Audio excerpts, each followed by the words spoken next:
Hello, I'm Dr. Rosie Kuhn, and this is day 15, woohoo, of our Inward Bound Bootcamp to Self-Transformation. It's really great. This is the end of our third week in this process. And where I would normally go, yay, let's celebrate, we got some more work to do. So this isn't a day off, this isn't a day for rest yet. Afterwards, by all means, go have a rest. What I want to talk about today, focus on, is the ability to create serenity in ourselves by accepting what we cannot change. So much of what you're realizing is, here I am in this human body, and this physical form is changing, and I can't do much about that. And who I am inside and what I learned, I can do a lot about that, about how I grew up, in a sense, what I learned to believe. I can do so much about changing what I believed to what I can believe and what I want to believe. So serenity, there's the prayer in the 12-step program in the AA and every other 12-step program is, grant me, Creator, grant me the serenity to accept the things I cannot change. And so accepting the things we cannot change is a part of this process. It's like, this is who I am. What can I change about myself? I remember one time where I was in one of the midst of the process when I talked about the dark night of the soul yesterday. I was in the midst of a dark night of the soul, and it was like, I just want the world to stop. I want to get off. I want to get off. I don't want to do this anymore. And it was like, I'm an eternal being. There is no off. It is always. And it's like, oh God, what am I going to do? I don't want to do this anymore.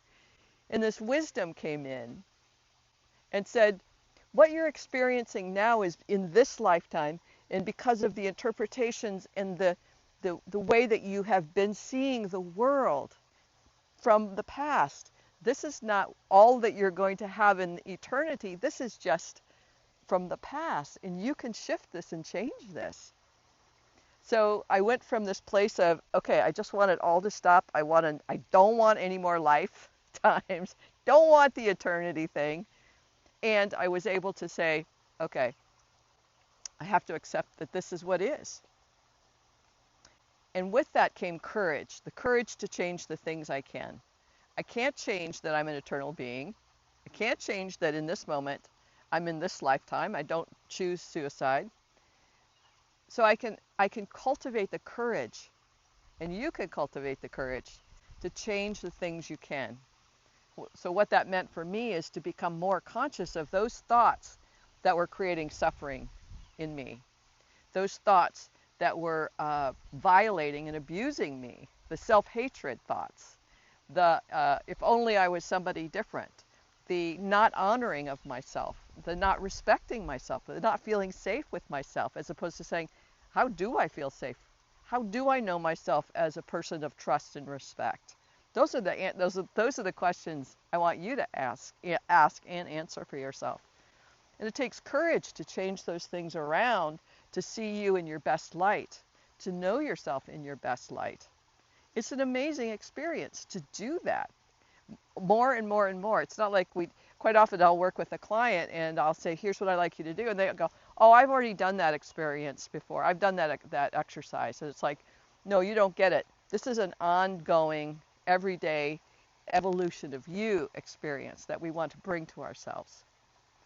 So there's the experience of cultivating the awareness of this is what is and accepting what is. The courage to ask, if I don't like what is, how can I shift? What can I change? How can I be courageous enough to shift that? And the third piece of the prayer is the wisdom to know the difference. A client of mine, so somebody I'm supervising, has a client that she wants her boyfriend to be the kind of guy who loves and respects her. But that's not who he is. So she keeps trying to change herself so that he'll change and be the guy she wants. Now, this is where, in a sense, the wisdom is what she isn't she doesn't have access to right now, is the wisdom to say, I don't want, I'm a good person and I deserve this without having to work myself inside out to try to be something to make this guy love me. I need to know myself as lovable as I am. And that's the wisdom to know the difference. So that's part of what we're talking about today.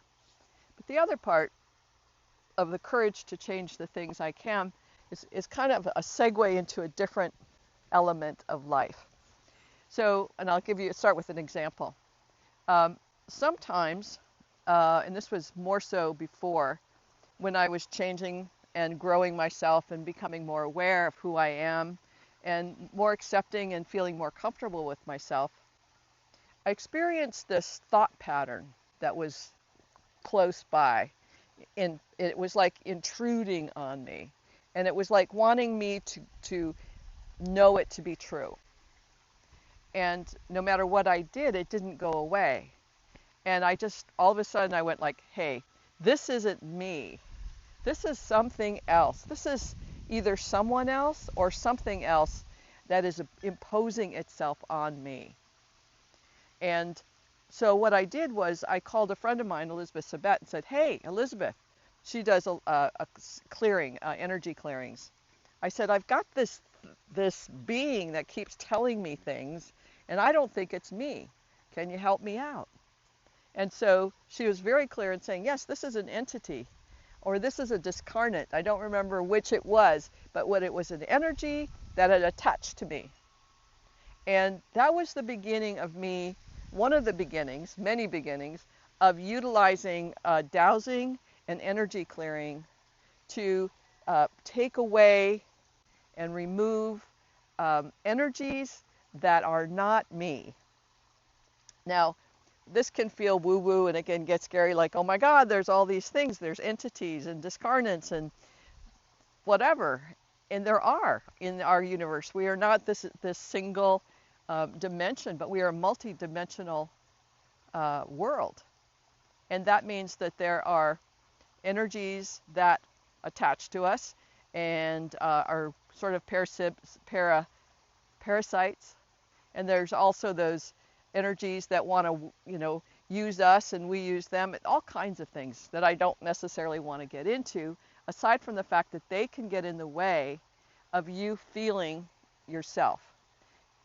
When I started dowsing and clearing myself, it was a big practice, and it was very unusual because it's like it doesn't make sense, aside from the fact that this dowsing pendulum was moving and doing things that afterwards I felt better. And then around 4 o'clock in the afternoon, this happened all the time, I started to feel grumpy again. I started to feel low energy, kind of like miserable.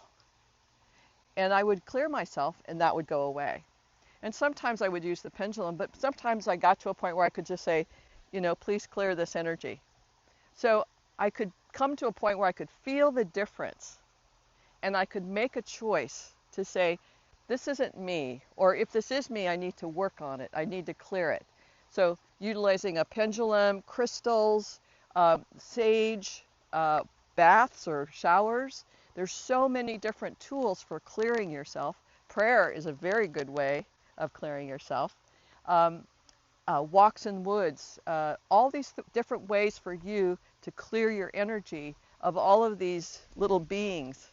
It's like taking a shower, right? And getting off and with soaping yourself up. It's releasing all of those energies that are not you.